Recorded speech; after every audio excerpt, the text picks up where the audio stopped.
आइए मेरे देशवासियों, भारतवासियों, हम जानते हैं आज पॉलिटी के बारे में। पूरी पॉलिटी को एक बारीकी से और एक ट्रिक के साथ पढ़ेंगे। पढ़ते पढ़ते ही याद हो जाएगी, बस सुनते रहें, सुनने से याद हो जाएगी। भाग 1, राज्य प्लस यूटी, यानी कि भारत में जो है हमारे राज्य हैं, तो भाग 1 में सबसे पहले हम राज्य रख देंगे, ठीक है जी।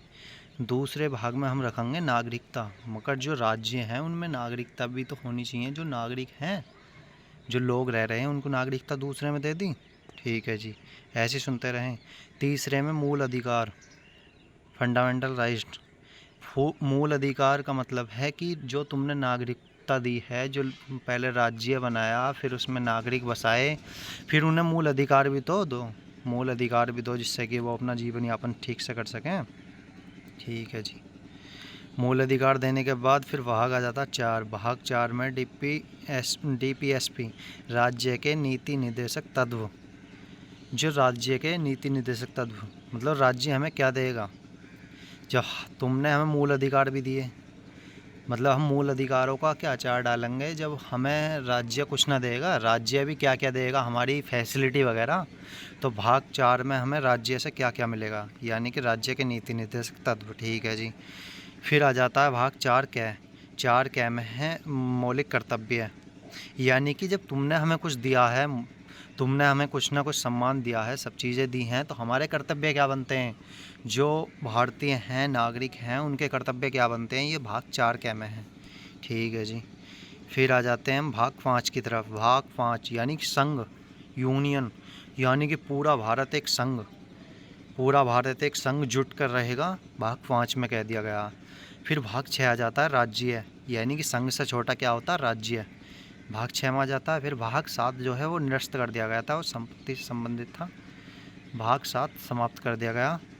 और फिर आ जाता है भाग 8। भाग 8 आ जाता है केंद्र शासित प्रदेश। पहले जो संघ है, यानी कि जो सेंट्रल है, यानी कि ऐसा मान लीजिए पूरा भारत, भाग 5 में। फिर स्टेट आ गए भाग 6 में। फिर हम यूटी यानी केंद्र शासित प्रदेश, जैसे दिल्ली वगैरह और जी ये पांडुचेरी वगैरह, ये सब केंद्र शासित प्रदेश हैं। ये राज्य से थोड़े छोटे होते हैं, तो ये भाग 8 में आ जाएंगे, ठीक है जी। भाग 8 में आ गए। फिर स्थानीय स्वशासन, पहले तो केंद्रों का स्वशासन हो गया, फिर इससे छोटा स्थानीय, लोकल गवर्नेंस, यानी कि स्थानीय स्वशासन, ये भाग 9 में रख देंगे, 9A में और 9B में। जो स्थानीय यानी छोटे मोटे स्वशासन है, यानी कि छोटी मोटी वह जैसे ग्राम, मतलब ग्राम पंचायतें वगैरह या ब्लॉक वगैरह, ये सब छोटी हैं, उससे छोटी हैं, यानी केंद्र से भी छोटी हैं, तो ये उसमें आ गई भाग 9 के पार्ट और 9 में, ठीक है जी।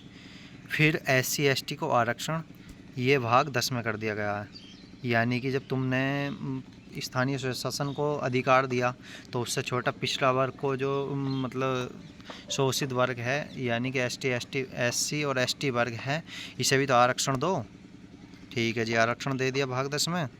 फिर ठीक है, फिर भाग आ जाता 11 की संख्या ऐसी नहीं लग रही आपको, जैसे 1 और 1, यानी कि दोनों को 1 और 1 कर दो। जो केंद्र और राज्य है, दोनों के बीच संबंध कर दो, इन्हें 1 1 कर दो, यानी कि 11 में केंद्र और राज्य का संबंध आए क्या, ठीक है जी। केंद्र राज्य का संबंध आने के बाद ये फिर भाग 12 आता है। भाग 12 में दहेज, यानी कि जब तुमने केंद्र और राज्य संबंध करे हैं, तो इनमें जो दहेज वगैरह है या पैसा वगैरह है, इसका बारे में जो जानकारी दोगे, भाग 12 में जानकारी दो। पैसा किसके पास कितना है, दहेज कौन किसे दे रहा है, इसकी जानकारी दो 12 में, ठीक है। 12 में तुमने जानकारी दे दी। अब जो दहेज मिला है या पैसा मिला है, तुम भाग 13 में उससे व्यापार करोगे। भाग 13 में उससे व्यापार करोगे। भाग 13 में उससे व्यापार करने के बाद तुम्हें मिलेगा धोखा, ठुकरा के मेरा प्यार मेरा इंतकाम देखेगी, वो वाला। फिर जब तुम्हें धोखा मिल जाएगा, ठुकरा के मेरा प्यार मेरा इंतकाम देखेगी, तो तुम जाओगे सिविल सेवा की तैयारी करने, यानी कि UPSC की तैयारी करने।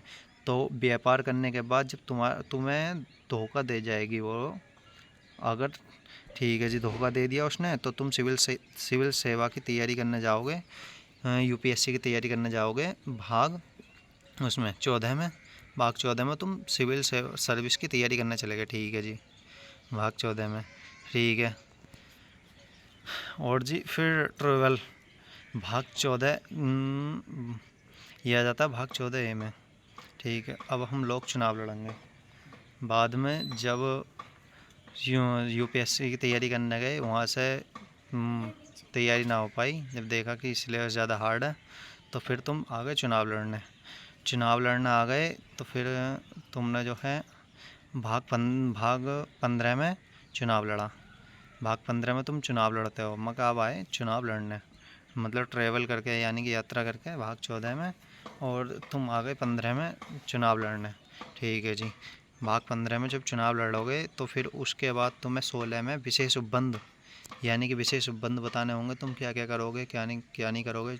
भाग 15 में तुम चुनाव लड़ने के बाद भाग 16 में विशेष उपबंध बताओगे, क्या क्या करना, क्या करना।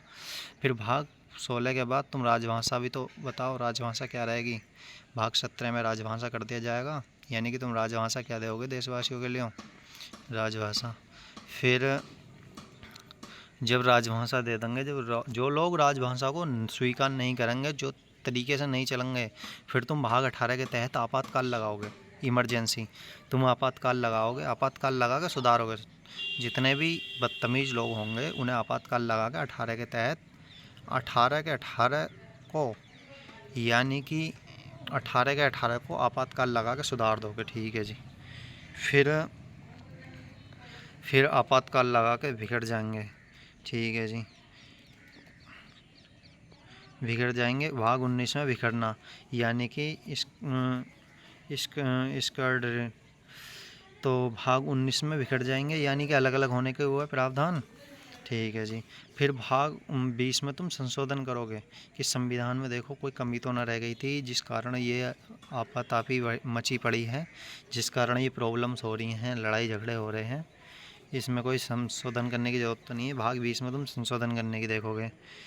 फिर अस्थाई, मतलब अस्थाई जो है, अस्थाई के बारे में 21 में दिया गया है, यानी कि तुमने कौन अस्थाई रख रखा है, कौन स्थाई रख रखा है, इसके भी तो जिक्र करोगे। भाग 21 में तुमने इसका जिक्र कर दिया।